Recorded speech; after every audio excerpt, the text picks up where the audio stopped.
बाकी ताजा नहीं कुछ ना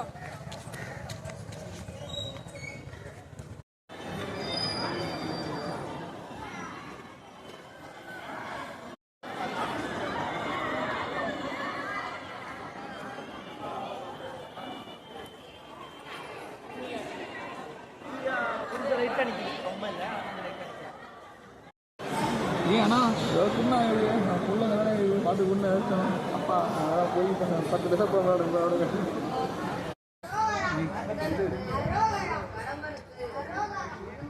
பட்டே